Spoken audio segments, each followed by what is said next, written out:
Sedicom, ikigo ca Diocese nkuru ya Bujumbura co kumenyesha amakuru. Ese Kristo yomenyekana?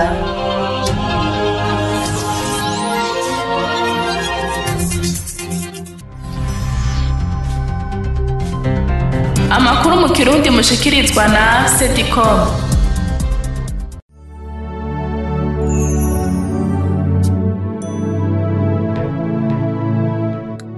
Ndabaramutse mwese bakunzi ba Diocese nkuru ya Bujumbura, ndabaha ikaze muri ano makuru yo kuva ku igenekerezo rya 26 Gitugutu gushika ku igenekerezo rya mbere Munyonyo. Amakuru mukurikirana kuri wezi 3 akaburungu Archidiocese do Bujumbura akaburungu BI no kwisamiriza Ikorombe ku murongo wa 93 n'ibice bibiri imisi yose ya gatatu kuva igihe cy'isaha 12 z'umugoroba. Ano makuru akabagizwe n'ihimbazo ry'umunsi mukuru w'aberanda bose ayibidukikije n'ayandi. Idoni ni mukanya utwade kaze njengiranda yabashikirize.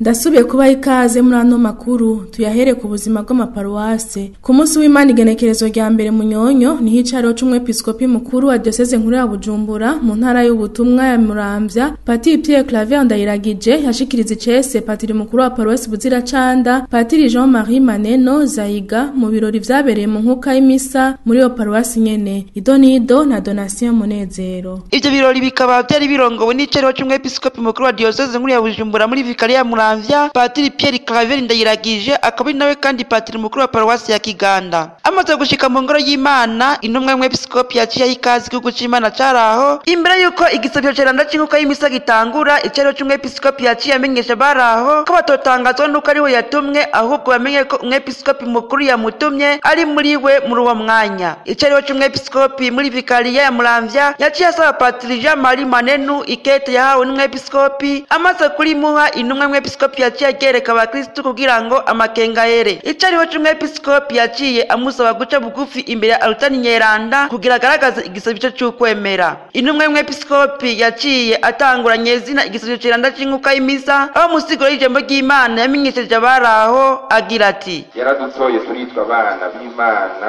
uwo ni data mbere turi bo by'ukuri. Tusabe Imana aha muri paruwasi Buziracanda twese twumve yuko turi abana b'Imana. Intumwa y'umwepiskopi yabandanije amenyesha patiri mukuru Jean-Marie Manenu amwe n'abakristu baraho ko patiri mukuru mu itegeko ry'amajana 519 agace ka mbere ariwe abazwa vyose. Tumwumvirize.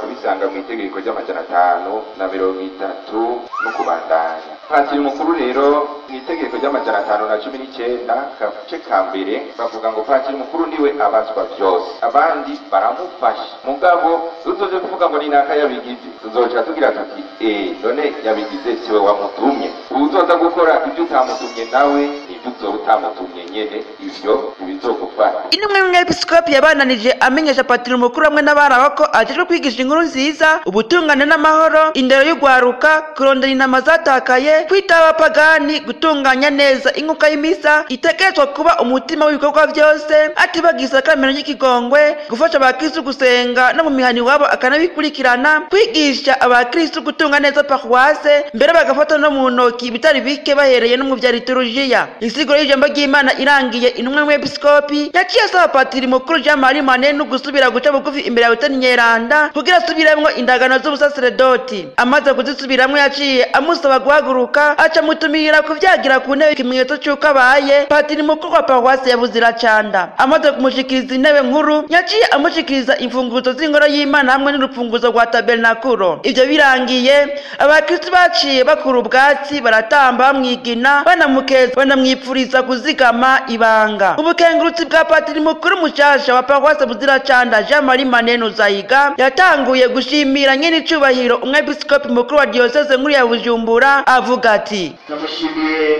umwepiskopi ari muri urwo yaje amuserukiye, aserukira rero y'uwo yaje amusukira ngaha, akaba ariwe azanye ijambo y'umwepiskopi mukuru. Kireka amajwere yo kuza gushikiriza ibishima.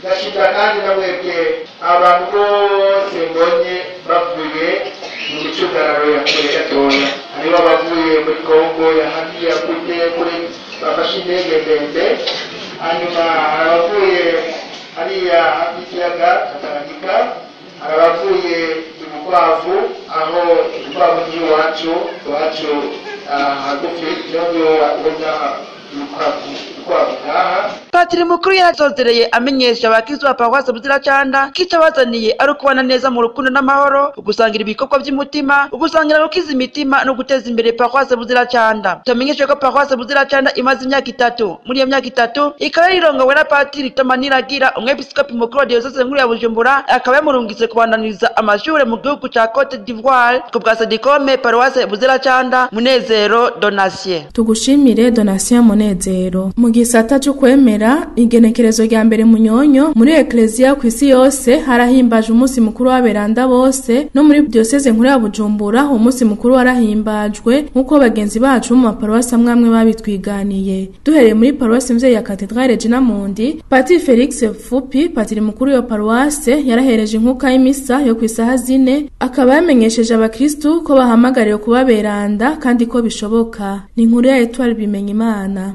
Kuri uyu munsi w'Imana igenekerezo rya mbere munyonyo aho Ecclesia riramutse ihimbaza umunsi mukuru w'abatagatifu bose, abakristo muri paruwasi Cathedrale Regina Mundi bari basidukanye n'iyoga. Patiri Felix Fupi musiguro yatanze yisunze igisomwa cyo mu gitabo cy'ivyahishuriwe umutumwa Yohani, yavuze ko kuri uyu munsi duhimbaza isinzi ry'aberanda batagira igitigiri. Ati umutumwa Yohani niwe atubwira abagemwe ko ikimenyetso nk'aberanda b'Imana, ico kimenyetso kikatwibutsa ry'abatisimu twaronka, kuko nimwe batisimu twagemwe ko ikimenyetso. Iyo tuvuze aberanda rega tuzirikane yuko nk'abagemwe ko ikimenyetso natwebwe turi igihugu c'aberanda, ariko abo bagemwe ko ikimenyetso kuko batowe, kuko bagendeye ico bemeye, kuko batahemutse ku ndagano yabo yibatisimu, kuko gushika gupfa batigeze bata hasi, batigeze basesa, naho vyoshika kagacamwo nabizigiye ikigongwe c'Imana, bakamenya ko Imana kurukiza rugwa Imana yacu nivyo twumvise, bagaheze bakirukira ikigongwe c'Imana, Imana igaheze kabarekurira mu masakramentu Yezu yadusigaranye muri Ecclesia yiwe. Yahumurije kandi abakristo ngo igitigiri ibihumbi 124 ntihagire abo gitera ubwoba ngo bagire ngo ibibanza by'aberanda byaruzuye. Abahamagarira ariho kwegera umurambi w'umukama barondere ubweranda mu ngoro y'Imana, mu kugerageza kubana na Yezu no kugumya ijambo ryiwe, mu kugendera urukundo batibagiye umurambi wo mwijuru dutumiriwe ko twese tugenda tugana. Umwe mu bakristo bo kuri iyo paruwasi ratwiganiye ko yatahuye ko ari umunsi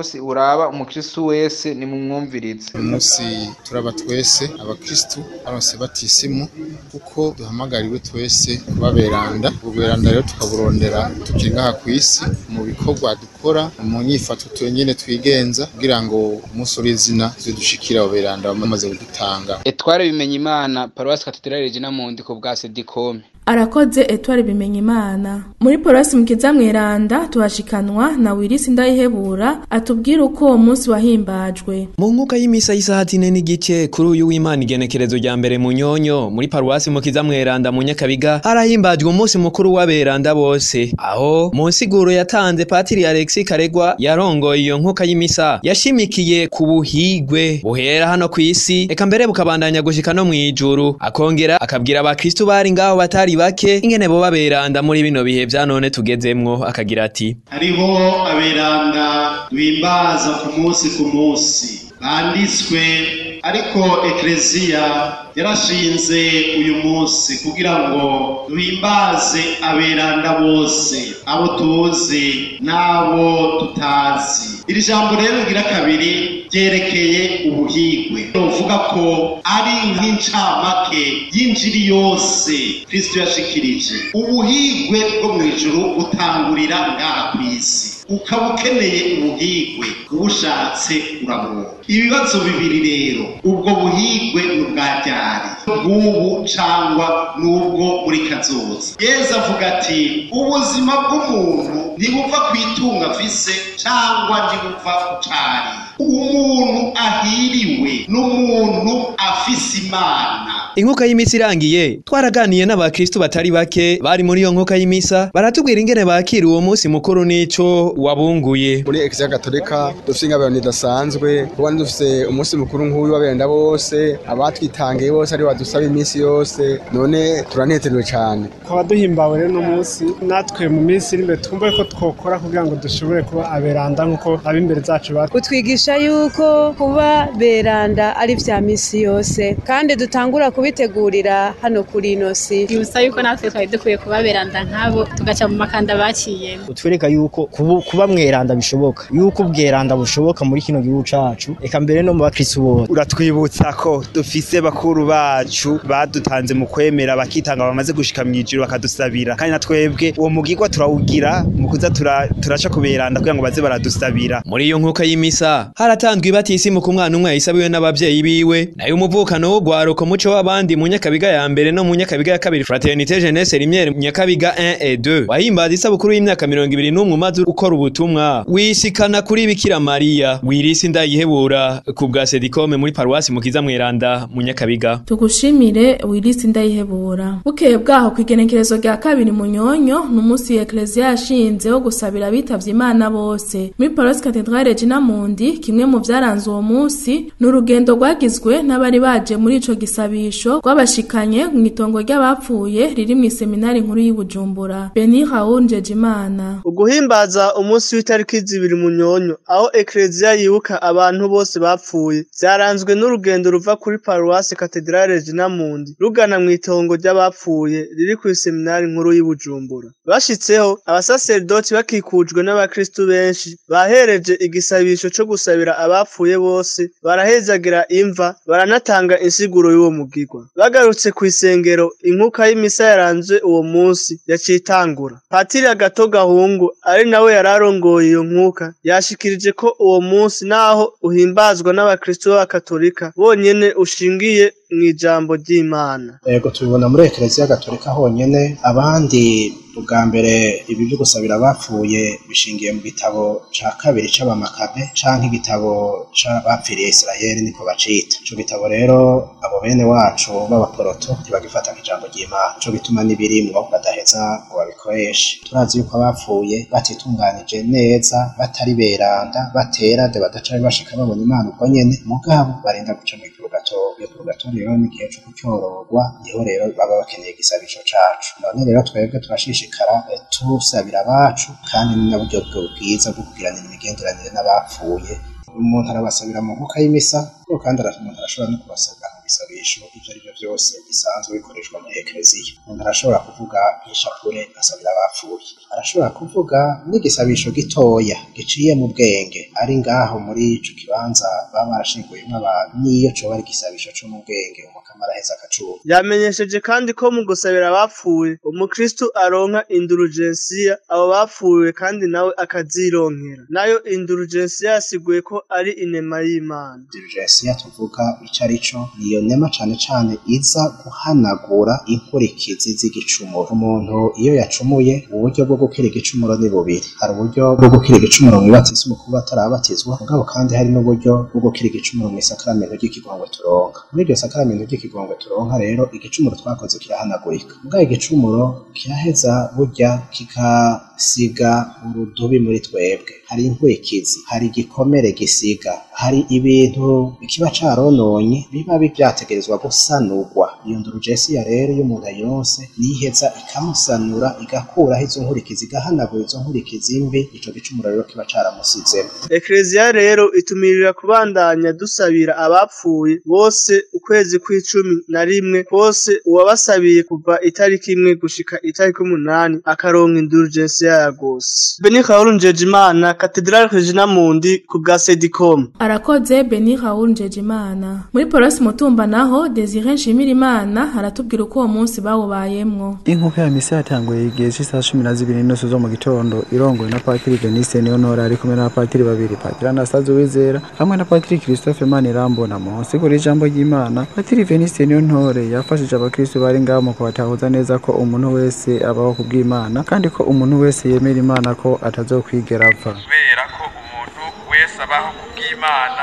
akongera akemera Yesu Kristo ntazokwigera apfa. Cyane turabona yuko abo tuje gusabira barapfuye ntituzosubira guhura muri ubu buzima mugabo Yesu atubwira ijambo n'iryo kwemera. Yabandanije ku kijanye n'uno munsi aho yafatiye ku bintu bibiri ari byo vyibi. Ariwe guhinduka. Yesu yavuze ibintu wese abaho ku bwanje kubaho ku bw'Imana umenye yuko Imana mugendana ari umugenzi hanyuma mu kubaho ku bw'Imana kugendera muri ivyo bikorwa vy'urukundo ca kabiri akongera akanyemeza kubaho ku bw'Imana no kwemera Imana gukora no gusenga ivyo bintu biturage tukinga kugendo ngaha kw'isi kugira ngo natwe nitwarenguka Mukama azoduha ubwo buzima budahera. Inkuka ya misa yaciye ibandanya uko bisanzwe. Inyuma y'inkuka ya misa twasozereye ku rugendo rweranda rugana ku itongo ry'abapfuye riri impande y'ishure ndebera abamenyeshamana CFCD ariho twarangirije n'igisabisho ku bwa Sedikome Nshimira Imana Paroisse Mutumba.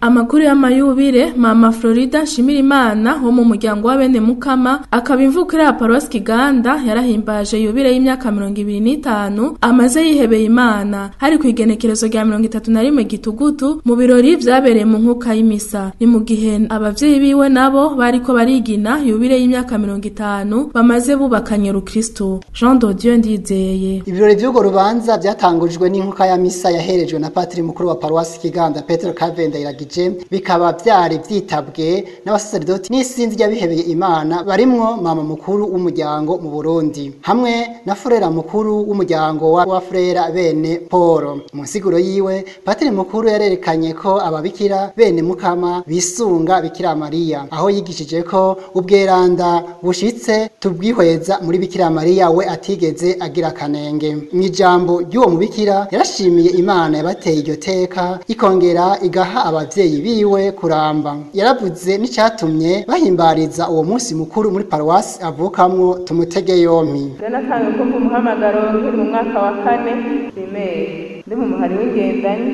baza tuzirikana ijambo ry'Imana kenshi kagira ati niwihebe wikora umusaraba wawe ukurikire. Iryo jambo niryo ryatumye haguruka iteka ntangere iradutera iteka ry'ukuvukira mbere mu muryango w'abakristo. Tukaba twashimye mbere guhimbariza iyubire aho twavukiye none iyo Mana twareka kuyikengurukira kuri iryo teka iduteye mu guha abavyeyi banje kuramba natwe mbere nkahimbaza iyubire bakiriho tugashobora no kuyihimbariza hamwe.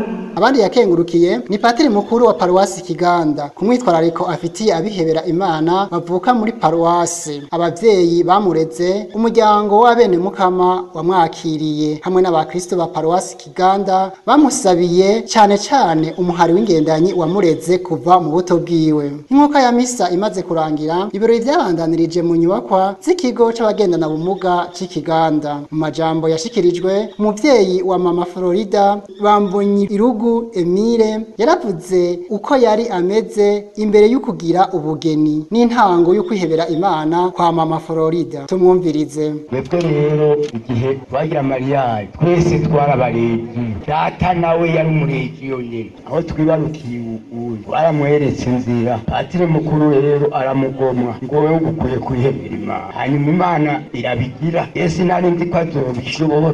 Ashitseyo rero yasanzeho umuryango mwiza baca baramufata neza baramumenyereza aratinda rero arakura arangana nk'uko mumubona. Ukuri intango ni nziza kandi urugendo ruracari rurerure navuge ngo amazi iyo myaka yose nakomeze urugendo riho. Mama Florida yinjiye mu muryango w'abihebeye Imana mu mwaka w'1990 agitora ikibazo ca leta cyo mu mwaka wa 6 yaronse ibanga mu mwaka w'1995 mu mwaka w'1997 aca yiga amashuri yisumbuye mu seminari nto yo mu Kanyosha. Hanyuma yarize igisata c'ubuvuzi muri kaminuza y'ubuvuzi y'Ingozi. Ubu akaba ari icegera ca mama mukuru w'umuryango yongeye ari n'umuvuzi Imagara. Abavyeyi biwe bubatse Rukristo mu mwaka w'1975. Tubamenyeshe ko umuryango wa bene Mukama hariyo ababikira barenga 10 bavuka muri Paroisse Kiganda harimo babiri batanguranye n'uwo muryango miryango bakaba bamaze imyaka irenga 50 bihebeye Imana. Ku bwa Sedicom Ndizeye Jean de Dieu Paroisse Kiganda. Urakoze Jean de Dieu Ndizeye. Umuryango w'abakristo muri Paroisse Buyenzi warasezeye ababikira bo mu muryango wa Bene Bernadetta hamwe n'umumenyeshamana Maurice Simbayobewe bahora barangurira ubutumwa ubu bakaba barungitswa ahandi. Uko kubasezera kwabaye ku munsi w'Imana igenekerezo rya mbere mu Nyonyo. Alexis Niyonkuru. Ibirori byo kubasezera bikaba byatanguriye mu nkoka z'imisa zose uko ari zine, aho abakristo babaronsa ikizobafasha mu rugendo bagiyemwo muri ubwo butumwa. Paruwase ikaba yaciye yakira abandi babikira bane bashasha baje kurangurira ubutumwa kuri iyo paruwase. Ibirori byo kwakira abo babikira bashasha hamwe no gusezera abo basanzwe barangurira ubutumwa kuri iyo paruwase bica bibandaniriza mu nyubakwa ya paruwase. Ivyo birori bikaba byatewe iteka na patiri mukuru iyo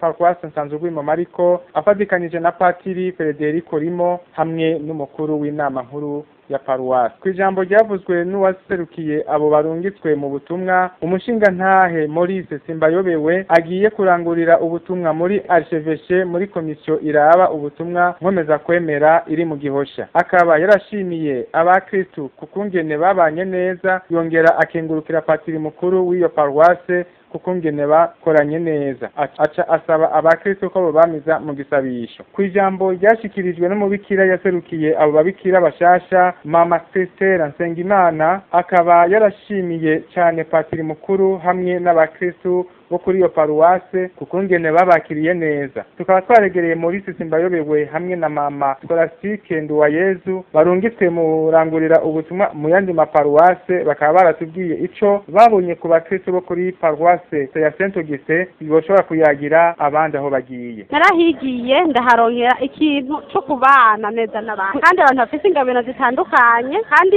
abantu bakora ibintu bitandukanye, ku buryo rero abo bose twashoboye kubana, kandi benshi twahura mu butumwa bwose nari mfise twakenda turahura n'abantu batandukanye. Imico n'imigenzo y'abantu bahaba itandukanye, kugira ngo rero ushobore kurangura ubutumwa neza nuko uhamagariwe ubwa mbere bwo kumenya imigenzo y'abo bantu ugiye gushikiriza inkuru nziza. N'ababikira bashasha baje kurangurira ubutumwa kuri iyo paruwase bakaba baratubwiye ico basaba abakristu bo kuri iyo paruwase kugira ngo bashobore kurangurana neza ubwo butumwa. Icya mbere twabasaba n'umubano mwiza bwa mbere kugira dushobore kubangukirwa mu butumwa dushinzwe. Ikindi kintu twabasaba nuko dufashe tugakora ubutumwa dutegerezwa, nabo kandi batwigishe ngene twashobora kubana imigenzo yabo. Alexis Niyonkuru, Paruwase Saint Auguste ku bwa Sedicom. Tugushimire Alexis Niyonkuru. Amakuru y'ibidukikije mu gushira mu ngiro isekeza Laudato Si yo gukingira ibidukikije, ugwaruka rwo mu mihari n'imigwi y'ubutumwa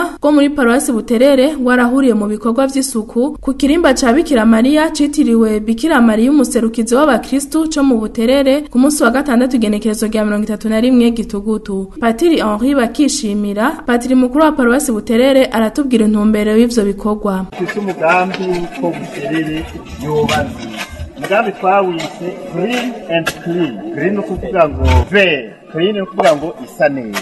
No kugira ngo Buterere ifame turi icukiro, ifame turi iyarara, ahubwo iyarara turishiraho bigisha. Ibe n'umuco wacu wuko tutaba icukiro uwo bahe. Ntihagire n'umuntu abi yarara. Ntihagire wo kwemerera ko adushira inyuma batugire iyarara. Twebwe turi abantu b'iteka n'itekane. Hariho ibiyarara n'ibi. Green ni kuvuga ni vere n'ubuzima nk'uko ugwaruka rumeze mufite ubuzima. Ni ibire dutangurira uyu munsi twifuza kuzobandanya atari ngaha gusa n'ahandi hose muri quartier mu mabarabara iwacu tubizitire muco wo gusa neza, twambara neza no kuba neza ku buzima, tukabana neza n'abantu neza. Amakuru y'inyigisho mu ntumbero yo gusozera mu kanyamuneza ukwezi kwahariwe kumenyesha inkuru nziza muri Ecclesia ku isi yose, Paruwasi Yohane Batista Mweranda yo mu Gihosha yaratunganije inyigisho ku magenekerezo ya 29, 30 na 31 Gitugutu muri yo paruwasi nyene. Ni inkuru ya Emmanuel Ndagijimana. Izo nyigisho zari zatumiwemwo abakristo bose muri Paruwasi Yohane Batista Mweranda, eka mbere tutibagiye n'abakristo handi basanzwe bakukira izindi paruwasi zigize diocese nkuru ya Bujumbura. gukora. Izo nyigisho zari zateguwe ku civugo kivuga kiti umukama yarakumenyesheje icizi carico n'ica gushakako. Zaba zari zatanzwe imisi 3. Ku munsi wa mbere inyigisho zari zifatiye ku civugo kivuga kiti ndatumenyesha icizi carico. Ku munsi wa kabiri icivugo cavuga kiti mbega icizanye izina coco niki. Nkuko tubibwirwa na Jean Baptiste Kirimwinzigo, umwe mu bateguye izo nyigisho, tumukurikire. Umukama yarakumenyesheje iciza icarico n'ica gushakako. Inyigisho zikaba rero zazifatiye kuri ico civugo, zikaba zatangwa mu bice bitatu. Igice ca mbere rero carico kumenya utumenyesha iciza icarico. Igice ca kabiri kwari kumenya ico ciza nyezina umukama atumenyesha icarico. Igice ca gatatu kivuga ico rero agushakako niki. Yanatumenyesheje impamvu batoye ico civugo, dusubire tumutega abiri. Tatorewe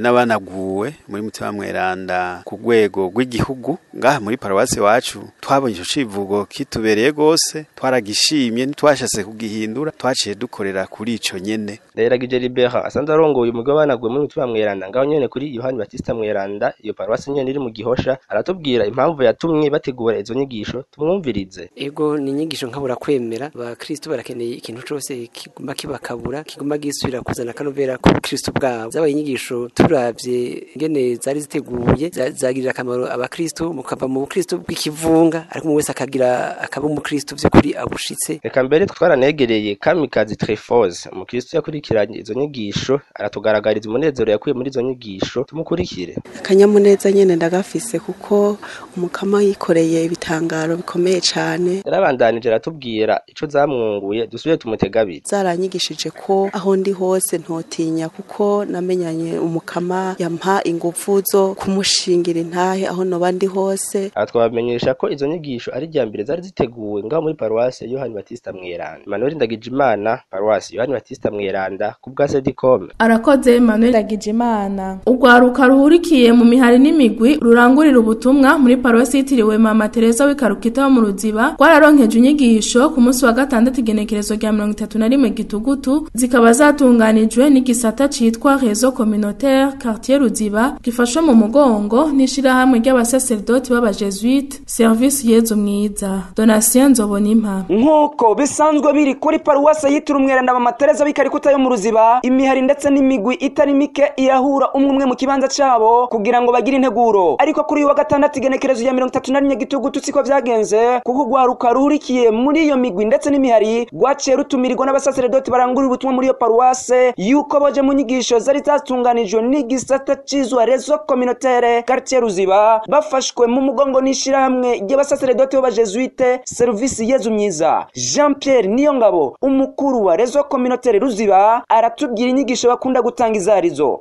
Mu nyigisho dutanga turahimiriza yuko ugwaruka rurakunda kugwa mu ngorane zo gutwara inda z'indaro kubera yuko bafise ubumenyi buke kubijanye n'amagara yabo. Murabona umuyabaga amaze gukura umubiri urahinduka, haba kubigeme haba no kubahungu. Twaciye muri iryo hangiro ku mashuri muri ya club santé dushiraho abantu twita les pères éducateurs, abo twita batonto n'abatantine, mu gihe umwana bimushikiye ari kwishuri ashobore kuronka uwo yitura. Mu gihe ari muhira naho muri iryo hangiro dusaba yuko haba ibiganiro hagati y'abavyeyi n'abana bakiri bato kugira ngo ejo niyamara gushika muri ivyo bigero ashobore kumenya ingene yigenza n'ingene yifata. Inyigisho zirangiye twashoboye kwegera abanyamugwaruka bari bitabizo nyigisho, baratubwira akamaro zibafitiye. Nkaje nk'umukobwa ndabona yuko inyigisho zaranyigishije cyane, kuko iyo nigenjeje nabi ndi umukobwa nkatwaye inda y'igitwarire ndamaramaza abavyeyi ndetse mu kibano bambona nabi. Ku mashuri nyene urumva n'ubucisanzwe kuko nimwa mukingana nkawe uburi nk'umuvyeyi. Ndamaze kubona itandukaniro riri hagati yo kwihangana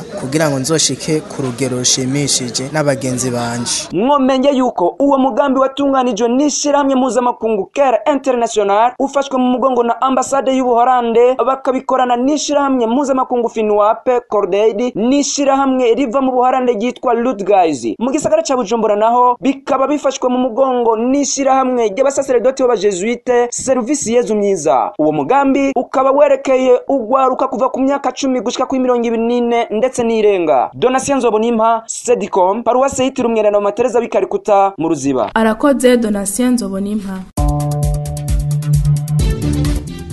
amakuru twabateguriye akaba arangiriye ngaha mwebwe mwese mwayateza abiri nkaba ndabashimiye nkashimira abagenzi banje bafashe kuyatororokanya Odvade Kaze niwe ariko arabashikiriza umukama bahezagire.